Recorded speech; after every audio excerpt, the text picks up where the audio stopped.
Dadami na naman ang mga fans kuno ng NBA dahil NBA Finals na. Mula sa 16 teams na nakapasok sa playoffs ngayon, 2 team na lang ang natitira. At ngayong NBA Finals, isang makasaysayang laban ang pwede nating ma-witness sa pagitan ng San Antonio Spurs at New York Knicks.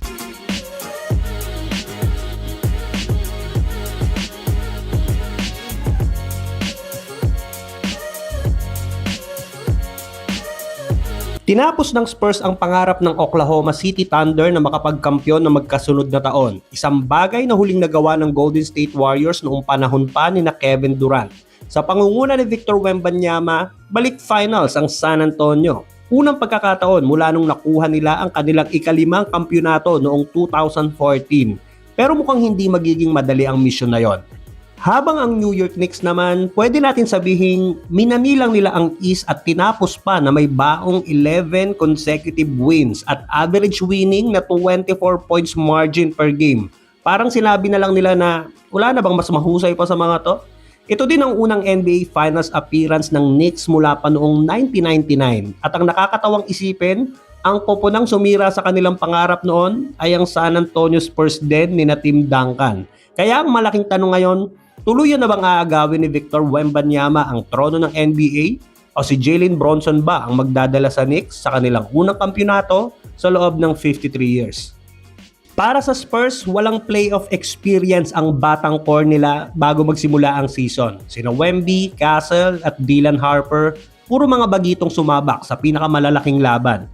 Pero nagawa nilang pabagsakin ang defending champions at ang back-to-back MVP na si Shai Gilgeous-Alexander in 7 games. Pag sila ang nag-champion this year, mukhang yun na din ang simula ng Wemby era o siya na ang magiging mukha ng NBA. At if ever din, magagawa niya yon bago pa matapos ang kanyang rookie contract. Isang bagay na halos hindi pa nangyayari sa kasaysayan ng NBA. Pero ang Knicks, hindi din dapat maliitin. Nandun na tayo na sa West mahigpit ang competition. Pero kung napanood mo ang mga laban ng Knicks mula pa nung round 1, hindi mo maiisip na sila ang underdog sa seryeng to. Sa loob ng mahigit 5 dekada, naghihintay ang kanilang fanbase ng isang championship team.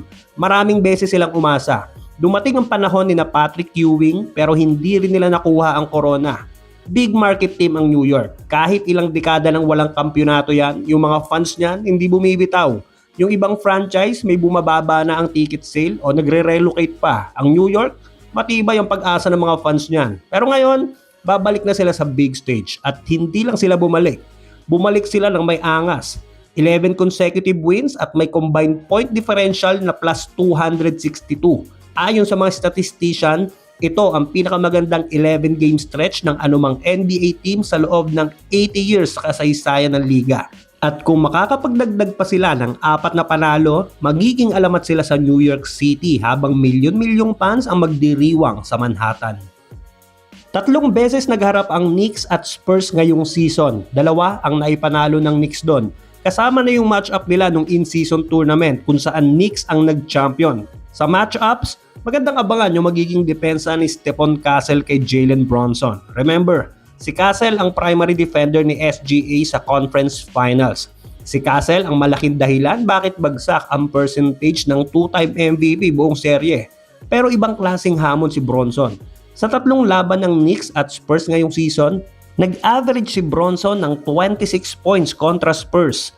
Both teams ay mahusay sa depensa pero nung huli silang nagharap sa Madison Square Garden, na-push ng Knicks ang Spurs na magkaroon ng 21 turnovers at pinatira lang sila ng 41% sa field. Bukod pa rito, napakalalim ng frontcourt ng Knicks. After ni Wemby, Kilachet at Hartenstein, ngayon, kailangan naman niyang matibag sila Karl Anthony Towns, OG Anunoby at Mitchell Robinson na nagbibigay ng matinding physicality sa ilalim. Kung gusto ng Spurs na manalo, kailangan nilang makita ang pinakamahusay na bersyon ni Wembanyama sa 4 na laro o higit pa. May capacity ang Knicks na manambak ng 40 to 50 points. Pero syempre, masusubukan pa din yan sa depensa ng Alien. Ang San Antonio Spurs ay may balancing opensa dahil nandyan sina Castle, Harper, Champagnie, Vassell at Keldon Johnson. Same with Knicks dahil bukod kay Bronson na may 60% shooting percentage ngayong playoffs, nandyan sina Anunoby, Josh Hart, Mikal Bridges, Jordan Clarkson, Alvarado, McBride, Shamet, habang si Towns ay nagbibigay ng floor spacing na maaaring magpalabas kay Wembanyama mula sa paint.